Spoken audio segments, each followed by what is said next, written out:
खुलुमबाय आङो महेन्द्र इडुटेनर आरो मोटिवेशन स्पीकार दिनै जों सावरायनि मोनसे स्पेशल आयदा धोरोमनि बागै आरो बेखौ नैबे सोमोन्दोआव सावरायनो नागिरो आथिखालाव धोरोमनि डेफिनेशन एबा बुंफुरलुआ मा जाथावो आथिखालनि जुगाव धोरोमखौ जुदि नायनो थाङो नैबे बायदि जानायखौ आंनि ओपिनियन आरो मेनलि बेबायदि जानायखौ सानथावो धोरोमा मेनलि सुबुं माहारिखौ आथिखाल थासारिजों समाजारि थासारि आरो जिखिजाया थासारियाव मोजाङै सोलिलांनो हानाय नेमखान्थि आरो बे नेमखान्थिजों सोलिलांनो हायोब्ला जिउआनो गोजोनथाव जायो आरो दुखु गैयै एबा जेबो गाज्रि मावि जायो आरो मानसिया that means हिउमेनिटी सुबुंथिया थानांगोन धोरोमनि मेन खामानिया जानांगोन सुबुंथि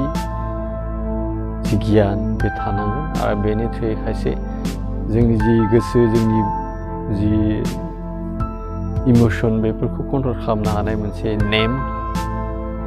आरो बे नेमखान्थिनि गेजेरजों जों थांनायखौ मेनलि आंनि नोजोराव धोरोम बुङो आथिखालनि सोमोन्दोआव आरो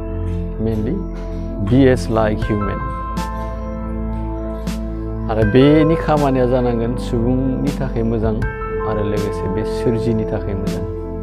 बे बुहुम संसारनि थाखाय मोजां लोगोसे अख्रांमानि थाखाय मोजां दा बाथ्राया जाया बेखौ जों अरिजिननिफ्राय जुदि नायो धोरोमखौ अरिजिनेलि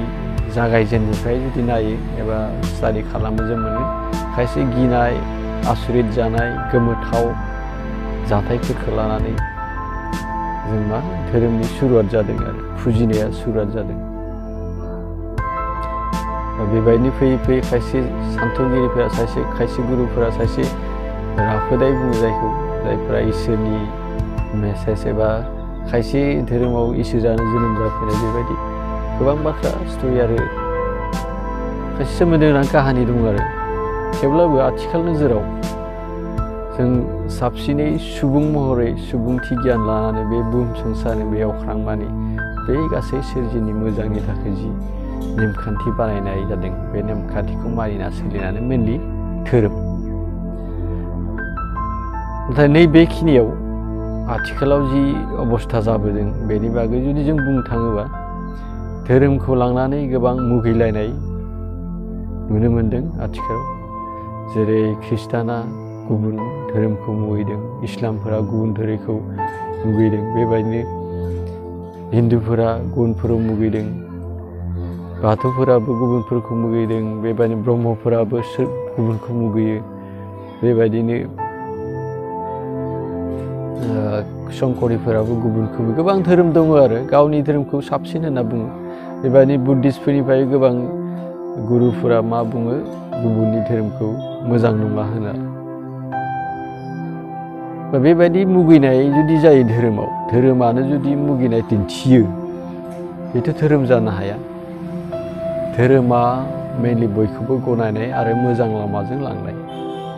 दा सोरबा सोरखौबा साबसिन होनायनि जुक्तियानो गैया धोरोमा मानसिनि मोजांनि थाखायनो आरो बे बुहुम संसारनि मोजांनि थाखाय बेलाय मानो जादों सोरबा सोरखौबा बबेबा धोरोमखौ मुगैनायनि जि बाथ्रा बे मानो फैदों बे रियेलि अरिजिन जि धोरोम बेवहाय गैयानो धोरोम बिजाबफोरखौ नायबा बेबायदि मुगैनाय एक्सुवेलि गैया एसे साम आप खालामोबा जुदि गुबै खोथाखौ दिहुनो अब्लानिया मुगैनाय गैयानो जों मोनथिस्लाबिखाय जों मोनथियैखाय सोर बानायदों जों बोरै सोरजिजादों बे बुहुमा बे सानखराङा बे अख्रांमाया बोरै सोरजिजादों बेखौ थोंजोङै मोनथियैखाय जों सोरबा पावारफुल माबा नङा माबा इसोर भगबान गड आल्लाह बेबायदिनो गोबां मुं दोनदों आरो मोनथियैखाय बेबायदि पावारफुल माबा मोनसे दं होननानै सानना लानाय जादों आरो बेखौ गोनांथि जादों मानो होनबा जोंनि सबसे पावारफुल ब्रेनखौ हमथानो बेबायदि खायसे टप पावारनि सायाव दोननानै खायसे दुखु दाहा खैफोदफोरखौ जोङो कन्ट्रल खालामनो हायो आरो नेमखान्थिबो थायोबा बेफोरनिफ्राय जोंनि जिउनि जि प्रब्लेमफोर बेनिफ्राय मा मोनो रैखा मोनो दा बेफोर मुगैलायनाया मेनलि जादों गेजेराव फैनाय गुरुफोरनिफ्राय गुरुफोरा धोरोम फालियै फालियै मोनसे समाव खायसे गुरुफोरा मा जायो गावखौनो बहुद गोरों एबा देरसिन सानना लाहैनाय जायो आरो बिथांमोना गावनि गोसोखौ जों जि सानना मोनदों बेजों मा खालामदेरनाय जायो धोरोमखौ एसे बेलेग महर होलाङो आरो बे महर होलांनायखौ जों मैखोमै इस्लामनि नैबे बाथ्रायाव जों मोनथिनो हायो जेरै जिहाद कुरानाव लिरनाय दं जिहाद माने गावनि गोसोनि गावनि ब्रेननि गावनि जिउनि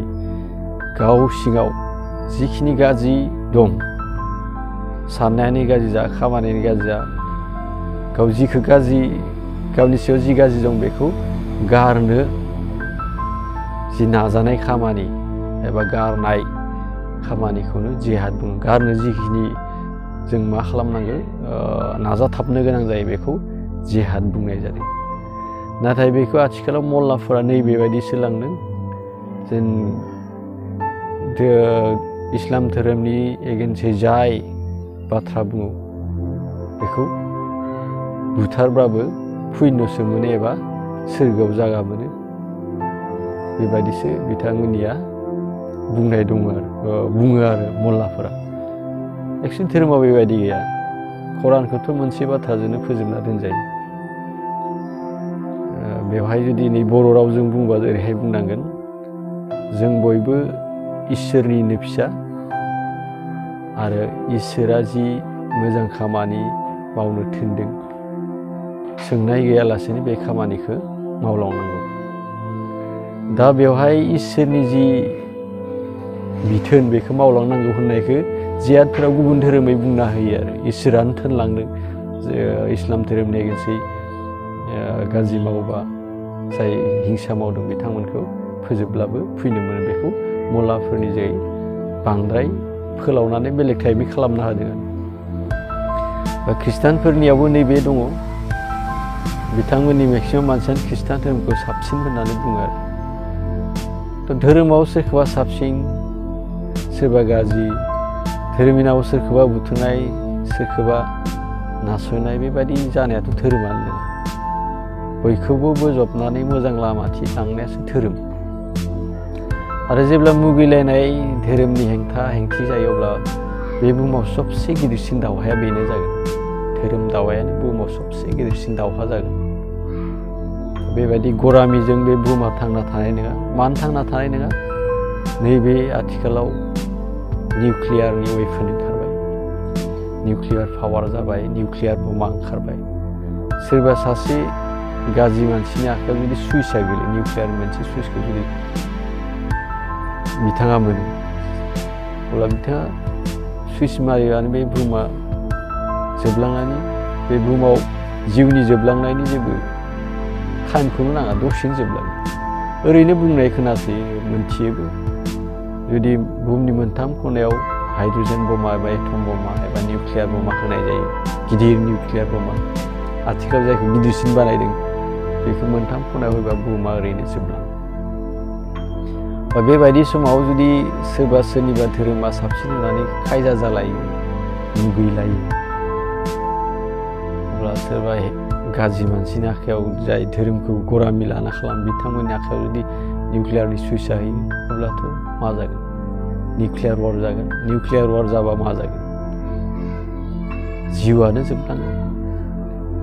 बेनिखायनो धोरोमखौ आथिखाल जुगजों जोबोद मोजाङै नोजोर होनानै सोलोंनायनि बहुद प्रयजन दङ बेयाव गरामिनि बाथ्रायानो फैया नंगौ गावनि एरियायाव जि धोरोमा सोलिदों बेखौ लानानै सुबुं समाजनि मोजांनि थाखाय मावलां आरो बे सोरजिनि समाजनि सोरजिनि मोजांनि थाखाय मावलांनाय गाहाम गावनि एरियायाव जि धोरोमा गावनि हारियाव जि धोरोमा गनायजादों बेखौ गनायनानै बेखौ मोजां लामाजों लांनाय आरो मोजां गाव मोजां मावनाय बेबायदि थालांबानो धोरोमफोरनि सायाव हेना हेनि आरो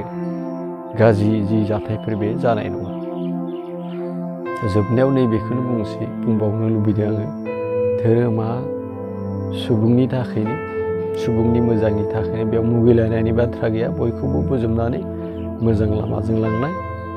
मानोना धोरोम थाबासो मानसि थागोन एबा सुबुं थागोन लोगोसे सुबुं थाबासो धोरोम थागोन धोरोमा मानसिनि सोरजिनाय आरो मानसिखौ मोजां लामाथिं आरो मुक्ति मोननाय जायखौ होनो गोजोन मोननाय एबा सोरगो बायदि मोननाय बेबायदि जाथायखौ धोरोमा मावो मानसिनि थाखाय दा इयाव मोनसे बाथ्राखौ होनबावनो लुबैदों सोरगोआ बबाव गोजौआव दङ ना फातालाव दं मै जादों रावबो मिथिया बेनिख्रुइ जों मोजाङै जुदि धोरोम फालिनानै बयनिबो मानसिनि थाखाय धोरोम फालिनानै बयनिबो मोजांनि थाखाय जुदि मोजां मावनानै जों सोलिलाङो अब्ला बे बुहुमानो सोरगो महर मोनगोन बेखौसो जों साननो गोनां जाना फैदों आथिखाल जुगाव मानोना बे जुगा साइन्सनिबो मोजांनिबो जुग गाज्रिनिबो जुग गाज्रि मानसिनि आखायाव साइन्सआ गोलैबा जोबस्रांलांगोन आरो मोजां मानसिनि आखायाव जुदि साइन्सआ गोलैयो अब्ला बहुद मोजां जागोन मोजां मानसि सोरजिनायाव धोरोमा जोबोद गोहोम खोख्लैयो मानोना बे गोबां बोसोरनिफ्राय सोलिबोनाय मोनसे खान्थि बे खान्थिफोरखौ मोजाङै सोलिनानै थाङोब्लानो सुबुं समाज आरो बे इउनिभार्स अख्रांमा बे गासै सोरजिनि मोजाङै मावब्लानो बे गुबै धोरोम बेखिनिखौनो बुंनानै आं दिनै दोनथ'बाय उनाव दिपलि सावरायबावगोन खायसे धोरोम बिजाबफोरखौ लानानै दिनै दोनथ'बाय खुलुमबाय गोजोन्थों